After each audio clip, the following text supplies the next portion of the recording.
कभी कोई किसी को किसी तरीके का ब्लैक मैजिक अगर कर देता है, किसी को ज्यादा फर्क पड़ता है, किसी को कम फर्क पड़ता है, तो इस बारे में आपका क्या कहना है? जो लोग बहुत ज़्यादा इन चीज़ों में हैं, तांत्रिक विद्याएं कह लीजिए, क्रियाएं कह लीजिए, वो बहुत गुप्त तरीके से रहते हैं। आपके ऊपर ब्लैक मैजिक ना राह चलता हुआ इंसान नहीं करेगा। पहली बात, करेगा तो आपका रिश्तेदार करेगा या दोस्त में से, फ्रेंड सर्कल में से करेगा। हेल्प करने के लिए जब हम गए तो पहले तो जैसे हम घर में घुसे, घर में इतनी अलग अलग एंटिटीज़ हमको दिखने लग गई, बट एकदम से वो फ्लैशेस आते हैं, वो चले जाते हैं।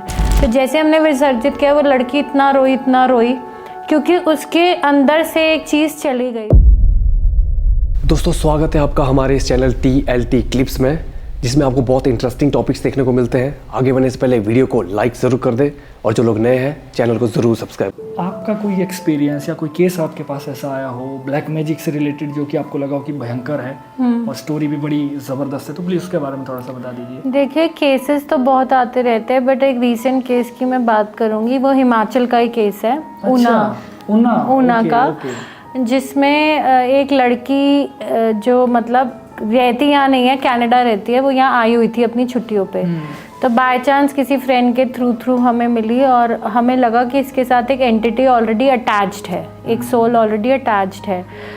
तो फिर उसकी फ्रेंड चाहती थी कि ये किसी तरह बच जाए। अब जो भी लोगों के साथ कोई एंटिटीज़ या सोल अटैच्ड होते हैं, वो इतनी जल्दी मानते नहीं हैं, क्योंकि उनका कंट्रोल सिर्फ एक सोल का नहीं है ना, 2 सोल्स का कंट्रोल है। तो मैंने उनको कॉल पे समझाया कि मुझे आपके घर आना पड़ेगा ऊना। तो वो मेरे से वो टैरो रीडिंग वगैरह सब पहले करवा चुकी थी। तो एकदम से वो मेरे से रूड हो गई। अच्छा। कि नहीं मैंने नहीं कराना, घर कैसे हो सकता है, मैं तो यहाँ कम रहती हूँ, मेरा तो मेन घर कनाडा है। तो मैंने ना उस बात को शांत करके मैंने कहा कोई बात नहीं, अब रहने दो। बट उसकी फ्रेंड चाहती थी कि ये बच जाए, किसी तरह की वो एंटिटी निकल जाए। तो इसकी फ्रेंड ने उसको समझा और मुझे फ़ोन किया कि मैं आपको पैसे दे रही हूँ, आप आओ, आप करो ये पूजा, आप ये चीज़ इसकी ठीक करो। तो फिर क्या किया, तो हम लोग ऊना गए उसकी हेल्प करने के लिए।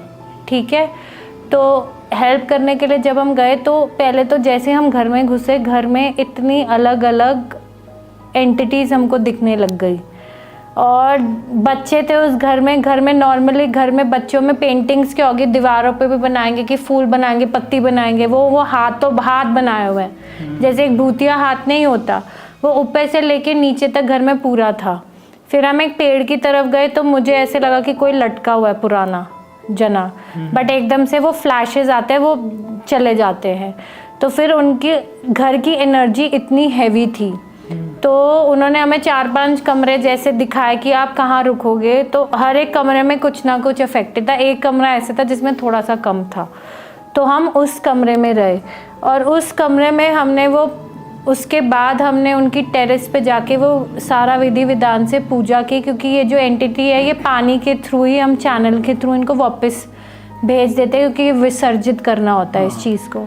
तो वो पूजा चली, वो सब कुछ चला। उसके बाद जब पूजा का अंतिम दिन आया तो आप मटकों के द्वारा उस चीज़ को विसर्जित करते हैं, जो नहर पास में थी। हम गए तो जैसे हमने विसर्जित किया, वो लड़की इतना रोई क्योंकि उसके अंदर से एक चीज़ चली गई। दूसरा, अगर आपके साथ 6 या 7 साल से कोई जना रह रहा है, आप 30 साल के हो गए हो, तो आपको कैसे लगेगा।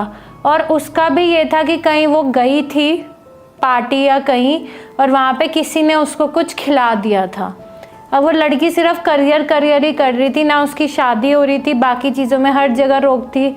वो बीमार, उसकी मम्मी बीमार, उसके भाई भाभी बीमार। तो हमने वो एक ऐसा केस था जो बहुत कॉम्प्लिकेटेड था। उनको मनाना से, वो मैं कहूँगी कि उनकी दोस्त ऐसी थी जो डटी रही कि नहीं, मैं चाहती हूँ कि ये ठीक हो जाए।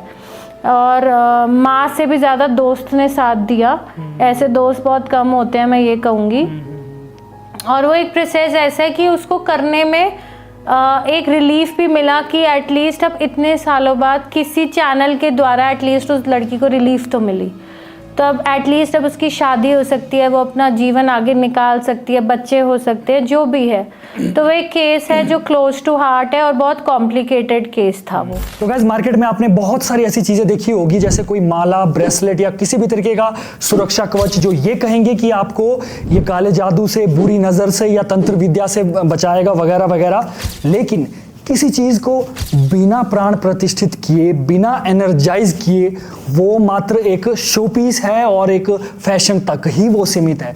इसलिए हम आपके लिए लेकर आए हैं 100% ओरिजिनल रुद्राक्ष के प्रोडक्ट्स, जो कि हमने खुद महादेव के मंदिर में, शिवलिंग में प्रतिष्ठित किए हैं और उनको एनर्जाइज किया गया है, जो कि आपको किसी भी तरीके की बुरी नजर, काला जादू या तंत्र विद्या से आपकी रक्षा करेगा और आपके अंदर बहुत सारी पॉजिटिविटी लाएगा। तो गाइस इसमें बहुत सारे हमारे प्रोडक्ट्स हैं, जैसे तरह तरह की मालाएं हैं जो कि आप जाप भी कर सकते हो और उनको पहन भी सकते हो। इसके अलावा नज़र सुरक्षा के लिए ये प्रोडक्ट्स है जो कि आपको बुरी नज़र से बचाएंगे, और इसके साथ ही ब्रेसलेट्स है। तो गाइस अगर आप लेना चाहते हो हमारे प्रोडक्ट तो हमारे वीडियो के डिस्क्रिप्शन में जाइए, वहां पर हमारी इंस्टाग्राम आईडी होगी, वहां पर आप प्रोडक्ट चूज कर लीजिए और अच्छा लगे तो जरूर लीजिए। तो तब तक के लिए देखते रहिए द लिमिटलेस टॉक। जय भोलेनाथ। जैसे ना कभी कोई किसी को किसी तरीके का जादू टोना या तंत्र विद्या या किसी भी तरीके का ब्लैक मैजिक अगर कर देता है तो कभी होता है कि किसी को ज्यादा फर्क पड़ता है, किसी को कम फर्क पड़ता है। तो इस बारे में आपका क्या कहना है? देखिए, ब्लैक मैजिक दो तरीके का होगा, ऑफेंस और डिफेंस। अगर मैं सिंपल भाषा में बोलूं, आपके ऊपर ब्लैक मैजिक हुआ है, आप अपने आप को ठीक करना चाह रहे हैं, बचाना चाह रहे हैं, वो डिफेंस हो गया। ऑफेंस मतलब मैं आपका अच्छा नहीं चाहती, मैंने आपका ऊपर ब्लैक मैजिक करवा दिया किसी के द्वारा, वो हो गया ऑफेंस। ठीक है, पहले तो ये कॉन्सेप्ट मैं क्लियर कर देती हूँ। दूसरा, किसी के हाथ का ऑफेंस या डिफेंस किया हुआ या बचाने की क्रिया, जैसे ब्लैक मैजिक जिसको रिमूवल कहते हैं, कि आपके ऊपर अगर हुआ है तो वो हट जाए। दोनों में क्यों फ़र्क है? देखिए, डॉक्टर की पढ़ाई बहुत से लोग करते हैं, करेक्ट। अब हर कोई सर्जन नहीं बन जाता और हर कोई डॉक्टर त्रेहन नहीं बन जाता, करेक्ट। आपकी बहुत ज़्यादा डेडिकेशन जाती है, बहुत ज़्यादा मेहनत जाती है, हार्ड वर्क जाता है, किस्मत तो है, बट इन चारों फैक्टर्स के अलावा किस्मत को आप पीछे रखिए। अगर आप हार्ड वर्क नहीं करेंगे, बहुत सी चीज़ें अगर आप छोड़ेंगे नहीं, पूरा दिन रात नहीं करेंगे, हर कोई सर्जन बहुत अच्छा फेमस निकल के नहीं आता, करेक्ट। जो लोग बहुत ज़्यादा इन चीज़ों में हैं, तांत्रिक विद्याएं कह लीजिए, क्रियाएं कह लीजिए, वो बहुत गुप्त तरीके से रहते हैं, उनके बारे में लोगों को नहीं पता और वो शो भी नहीं करना चाहते, क्योंकि ना उनको फॉलोअर्स चाहिए, ना उनको व्यूअरशिप चाहिए, ना उनको पैसा चाहिए। ठीक है, उनको कुछ नहीं चाहिए, वो अपने लिए वो चीज़ कर रहे हैं, अपनी विद्या को सिद्ध करने के लिए। अब ऐसे लोग अगर आपका ऑफेंस या डिफेंस कुछ भी करेंगे तो वो ज़्यादा पड़ेगा, रादर देन लोग जो आजकल यूट्यूब या इंस्टाग्राम में आके, नो ऑफेंस, आके बोलते हैं आधी अधूरी बातें। ठीक है, उनको पता भी नहीं है कि क्या चीज़ है, आधी आके बोल देते हैं। रिस्पॉन्सिबिलिटी एक होती है, अगर आप एक स्पिरिचुअल पाथ में हैं, आप लोगों को गाइड कर रहे हैं, बट गाइड भी तो ठीक करिए। अगर आप ABCD फॉर्मूला ही गलत बता रहे हैं तो चीज़ें गलत आके आपके ऊपर ही गिरेंगी। तो तभी किसी का किया हुआ, चाहे वो प्रोटेक्शन हो, आपको बचाने के लिए हो या कोई चीज़ को करने के लिए हो, उनका ज़्यादा काम किया जाता है। बहुत बार लोग मुझे आते हैं कि मैम बता दो किसने किया है। ठीक है, ये सबका प्रश्न होता है। मैं कहती हूँ आपको करना क्या जान के, आपके ऊपर ब्लैक मैजिक ना रहा चलता हुआ इंसान नहीं करेगा। पहली बात, करेगा तो आपका रिश्तेदार करेगा या दोस्त में से, फ्रेंड सर्कल में से करेगा। बहुत बार आपने सुना होगा राम नाम जपना पराया माल अपना। आपकी नज़र दूसरों के पैसों पे है, उन्नति पे है, उस पे है, प्रोग्रेस पे है, सक्सेस पे है। तो अब अगर आपकी इंटेंशन गलत है तो कोई पास वाला ही करवाएगा, दूर आते जाते कोई नहीं आपके ऊपर करवाएगा। तो दोस्तों, अगर आपको आज की वीडियो अच्छी लगी, लाइक करें, कमेंट करें और अपने दोस्तों में ज़रूर शेयर करें और चैनल को ज़रूर सब्सक्राइब करें। तब तक के लिए देखते रहिए TLT क्लिप्स। जय शंकर।